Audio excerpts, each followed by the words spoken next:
Let's improve English. Hey everyone, welcome to Let's Improve English. Friends, इस video से आपकी English काफी improve होने वाली है।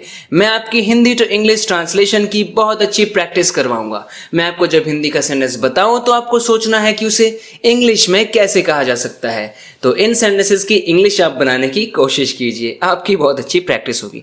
जैसे कहना है, इससे पहले कि तुम कोई फैसला लो, मेरी पूरी बात सुन लो, पूरी बात सुन लो। तो इसके लिए हम क्या कह सकते हैं? हम कह सकते हैं hear me out before you take any decision. Hear me out. This is a phrasal verb. If you tell someone to hear you out, that means you want him to listen to what you have to say completely. यानी कि कोई आपकी बात को पूरा सुने, आप ऐसा चाहते हो, तो आप उसे कहोगे यार प्लीज hear me out. मुझे सुन तो लो, मेरी पूरी बात तो सुन लो पहले। तुम तो कभी मेरी पूरी बात भी नहीं सुनते, कभी नहीं सुनते। You never even hear me out. You never even hear me out. यानी पूरी बात भी नहीं सुनते तुम तो मेरी। वो बदला लेने निकला है। तुम्हारे पास एक कौड़ी नहीं है और उसे इम्प्रेस करने निकले हो। तो जब हम ऐसे बोलते हैं ना कि कोई इंसान ऐसा करने निकला है, वैसा करने निकला है, तो उसके लिए हम कैसे कह सकते हैं? हम कह सकते हैं he is out for revenge. He is out for revenge.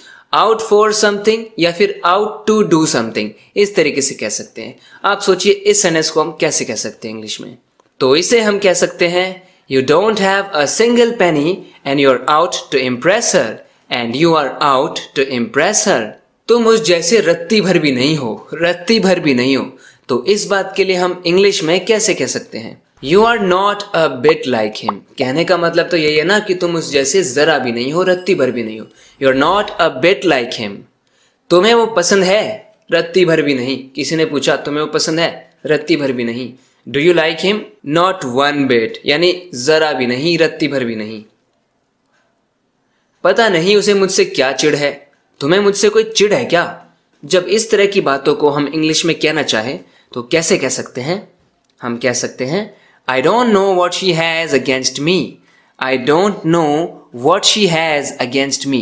यानी पता नहीं उसे मुझसे क्या चिढ़ है, मुझसे उसको क्या परेशानी है, क्या चीज उसे पसंद नहीं है मेरे बारे में। Do you have something against me? Do you have something against me? यानी मेरे खिलाफ कुछ है, मेरे से कुछ चिढ़ है क्या? मुझसे कोई चिढ़ है, मुझसे कोई गलती हुई है। Have I made some mistake? What do you have against me? लोग हमेशा जो लगते हैं वो होते नहीं है, यानी जैसे वो लगते हैं वैसे होते नहीं है। People aren't always what they seem. People aren't always what they seem. यानी जो वो दिखते हैं वो हमेशा वो होते नहीं। ये तो साफ दिख रहा है कि वो नाराज है। ये तो साफ दिख रहा है कि वो नाराज है। इसे आप कैसे कह सकते हैं? It seems clear that he is upset. It seems clear. अब फ्रेंड्स यहाँ पर आप देखिए, हिंदी में हम कह रहे हैं साफ दिख रहा है, लेकिन सीम ऐसा वर्ड है ना जिसके साथ हम यूजुअली प्रोग्रेसिव टेंस यूज नहीं करते हैं। ये एक तरह का स्टेटिव वर्ब है जो हमें स्टेट के बारे में बता रहा है कि किसी चीज की स्टेट कैसी है, कोई चीज कैसी है। इट सीम्स क्लियर, यानी वो क्लियर बात है ये तो कि वो नाराज है। समझ नहीं आ रहा कि मैं उसका क्या करूं। तो कई बार क्या होता है कि बातें बहुत छोटी छोटी होती हैं, फिर भी लोग कंफ्यूज हो जाते हैं कि भाई इसे ऐसे कैसे कह सकते हैं यार, उसका क्या करूं, इसको कैसे कह सकते हैं? तो हम कह सकते हैं I don't know what to do about him. I don't know what to do about him. यानी इस preposition का हमें यूज करना है about का। I don't know what to do about him. If you do about somebody or something, that means you do something to sort out some kind of problem. You do something to make something better.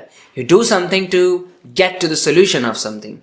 जैसे मुझे उसके बर्ताव का कुछ तो करना पड़ेगा, यानी कुछ तो मुझे सोल्यूशन निकालना पड़ेगा।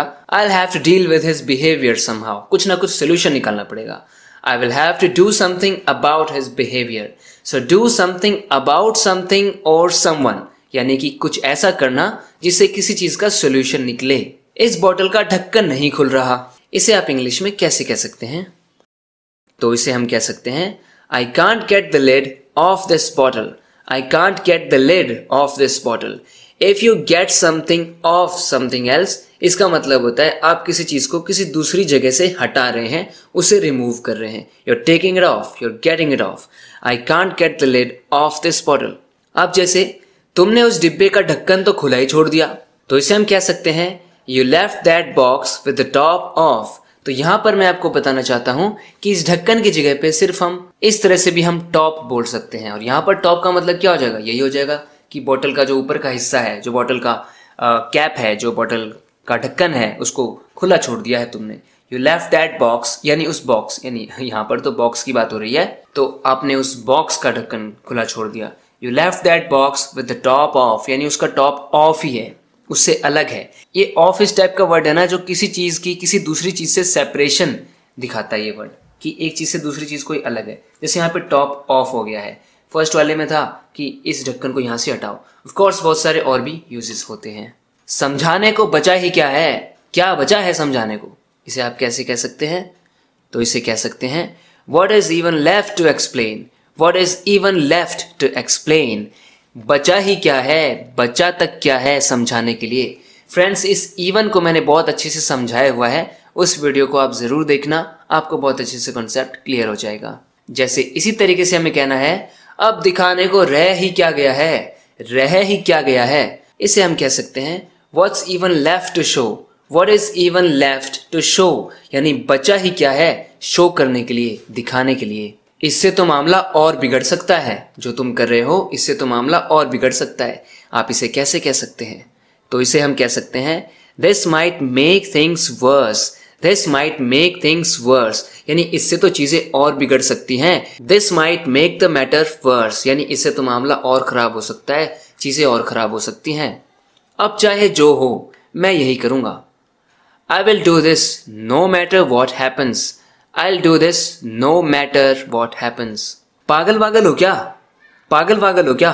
दोस्तों, इसे आप इंग्लिश में कैसे कह सकते हैं? तो इसे हम कह सकते हैं आर यू इनसेन और समथिंग, आर यू इनसेन और something. Insane, crazy, lunatic, mad, सबका मीनिंग पागल ही होता है। सो पागल वागल हो क्या, आर यू इनसेन और समथिंग। इस तरह से हम इंग्लिश में इस बात को एक्सप्रेस कर सकते हैं। मुझसे तुम ऐसे नहीं देखे जाते, ये दुख तुम्हारा मुझसे देखा नहीं जाता। तो इसे हम कह सकते हैं I hate to see you like this, या फिर I can't see you like this, मैं तुम्हें ऐसे नहीं देख सकता। या हम कहेंगे I hate to see you like this, ऐसे मैं तुम्हें नहीं देख सकता हूँ, मुझे नफरत है ऐसे तुम्हें देखने से। कहने का सेंस यही है कि मैं तुम्हें ऐसे नहीं देख सकता, तुम मुझसे देखे नहीं जाते ऐसे। तो दोस्तों, मैं आपको मॉडर्न इंग्लिश बताता हूँ, आपकी इंग्लिश को इम्प्रूव करने की पूरी कोशिश करता हूँ। इसी तरह से आप अपनी इंग्लिश को इम्प्रूव करते रहना चाहते हैं तो आपको पहले से पता है कि मैं क्या कहने वाला हूँ। इस चैनल को सब्सक्राइब जरूर करना अगर आपने अभी तक नहीं किया है तो, क्योंकि उससे मिलती है मुझे मोटिवेशन, जिससे मैं लगा रहूं और मस्त से मस्त वीडियोस आती रहें और आप अपनी इंग्लिश को इम्प्रूव करते रहें। Thank you very much for watching this video. I'll talk to you in the next video lesson. Till then, take care and bye.